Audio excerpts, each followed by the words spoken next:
Vita Vey is an absolute monster for Tampa Bay, and he's actually a pretty interesting case study, and don't judge a player too early, because, a lot of Tampa Bay fans, they wanted Derwin James before Vey was drafted. They ended up selecting, Vita Vey, and his rookie year, he was hurt a lot, didn't do too much, and a lot of Tampa Bay fans were really thinking, hey, man, Derwin James would be really nice right now.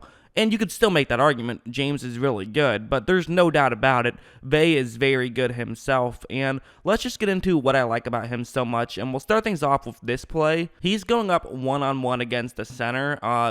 Teams would not do this very often. Carolina tried to have this happen a couple times, and it was often a very bad idea.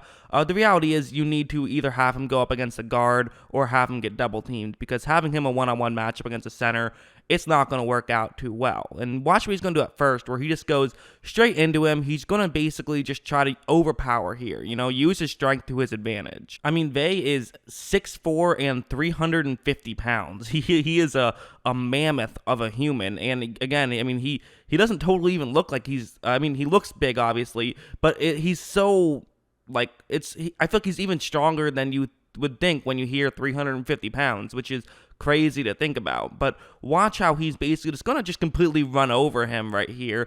He just runs completely through him and is able to generate some pressure, and then Sue comes in and finishes off the sack.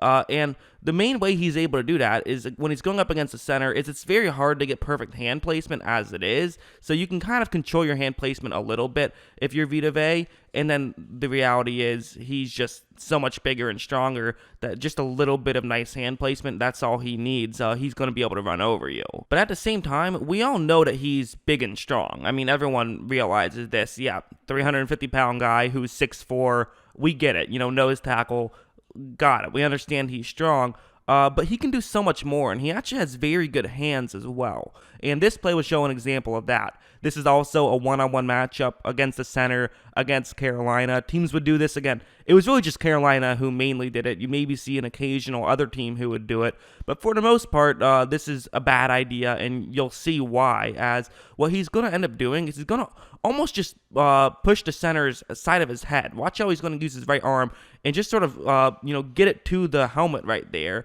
And in doing that, he can control everything. All he has to do then from this point on is get his left arm over to center, which he does, and he's able to generate some pressure very quickly. I mean, you don't really see those big guys, the people that, you just mainly just consider run stoppers, be able to generate pressure so quickly, but he's one of those guys who can do that. You look at a lot of the interior defensive linemen who can generate pressure quickly. It's a lot of like Aaron Donald types who are obviously still very big, but kind of more use, their quickness and aren't necessarily as big as like a Geno Atkins, for example.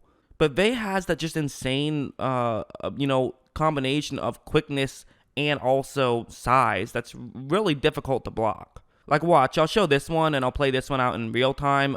He's going up against a guard this time, so Atlanta, learning from their division rival, the Carolina Panthers' mistakes, they are not going to be having a center one-on-one block him, because that's, again, like I said, bad idea. Do not do that. They're going to have a guard block him instead. And Vey is going to do a pretty similar move to what he did last time. It's going to be kind of a swim move. And watch how quickly he's able to run over and get this sack. I mean, almost immediate. It was just about 1.5 seconds. It was just slightly over 1.5 seconds it took him from the ball was snapped to creating contact with Ryan. Again, as we all know, Vey isn't some sack monster, but it is something that he can do. He can generate some pressure up the middle, and what it really does more than anything is it means that you have to pay him some attention. You can't just leave Vey just on an island, because he can beat you. And the problem with that when you're going up against Tampa Bay is that they also have Sue up the middle. And the problem with both of those things is they also have Shaq Barrett and Jason Pierre-Paul as edge rushers, not to mention William Goldson, who will play defensive end in their 3-4, but when they're running 4-3, it would be those four guys on the field like this play. And so up the middle, you have to pay attention to Sue and Vey, so you can't be leaving a center one-on-one against either of them, meaning both the guards have to be ending up blocking them. So you have to do this, where the center, he's going to go over and block Sue along with the right guard, then the left guard blocks Vey, so you have that up the middle. When what this means is, because no one else is blocking on this play, it's just the 5 offensive linemen, it means that you have to have 2 one-on-one matchups on each side with Pierre-Paul and with Shaq Barrett. And that's just a bad idea. I mean, watch how almost immediately you can see how bad of an idea this is. On the left side of the screen, Barrett is just he completely destroyed his matchup right there. He's going to get immediate pressure. He just ran around. He just has speed, and that's how he was able to do it. And on the right, it doesn't look that great for Pierre-Paul, but what's really unique to watch is that you look at Vay and up the middle, and he's pretty much aligned with Ryan. They're both on the hash marks right there. So because he's so far to the middle, now Pierre-Paul has so much room to work with. And if he wants to go in between the tackle and the guard, he totally can because he has so much space. And that is what he's going to decide to do here, and they both create pressure immediately. So that's kind of what makes this Tampa Bay defensive line potentially so deadly, and you saw it get a lot better in the second half of the season when Pierre-Paul joined the team as well, when they really had that other edge rusher. But also what makes it I think this is obviously this is a play about the whole defensive line, but it is a lot about Vay as well, because it kind of just goes to show that one guy like him can really do so much. And especially when you have 2 guys like that, it basically forces teams to have to, honestly, you have to have a halfback be chipping Shaq Barrett a lot. You have to have a tight end be blocking a lot, because otherwise your quarterback's going to be running for their life pretty much the entire time. Well, I did want to bring up his pass rushing and also how he helps his pass rushers off to the side. Shaq Barrett led the league in sacks last year. It helped that Vay was oftentimes lining up right next to him. But I also want to bring up what he can do in the running game, because he is a very good run stopper. This play is a good example where, basically what you want to take a look at will be those 3 blocks right there. The left tackle or left guard is going to move up to block a linebacker, and then the left tackle and then the center will both be blocking Vay and Barrett. And again, as I said before, a center blocking Vay, not a great idea. And watch how right when the ball is snapped, he's just going to push him so far back. He can easily get in position now to try and make a tackle if that back does run in his way. And that ends up being exactly what happens. Vay runs over, and he's able to get a tackle for a loss just like that. He wasn't the only guy in on that tackle. A couple other players came in, and somehow he didn't even end up falling down, which is just bizarre too. It shows off his footwork a little bit. But again, his strength is just so key, and you can't really block him with one guy, especially not a center, but really in general.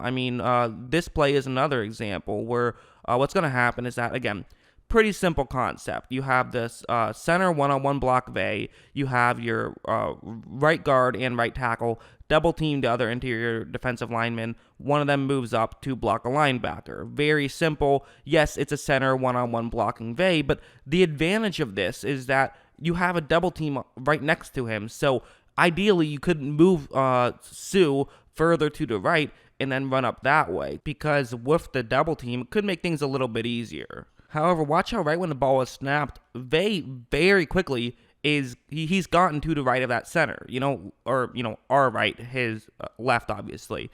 And again, that's kind of what I talk about. He's not just a strength guy. He has that for sure, but he's much more than that. So what do you do if you're the right guard right here? Well, you can't let Vay just run by and make a tackle for a loss. You have to run over and you have to block him now and just allow the linebacker to be the one who is now unblocked. That's what he does, and that was Lavonte David, who he was supposed to block, who ended up making that tackle. They still gained a couple of yards. I think it was a 3-yard gain, if I remember correctly. So, it was still all right for New York, but it kind of just goes to show how much of a force and how disruptive Vay can really be. When it comes to the running game, you can definitely see that, someone like Vita Vay, you basically have to double team him, but you can't, because they also have guys like Jason Pierre-Paul and Shaq Barrett, who are very good run stoppers on the edge. You have, of course, Sue, who is still playing at a high level, and you have Devin White and Lavonte David, who are, maybe the fastest pair of linebackers in the league. So it's just so difficult to run against a team like this, and they can rush the passer very well. And with their secondary vastly improving throughout the course of last season, and they drafted Antoine Winfield, so it could get even better.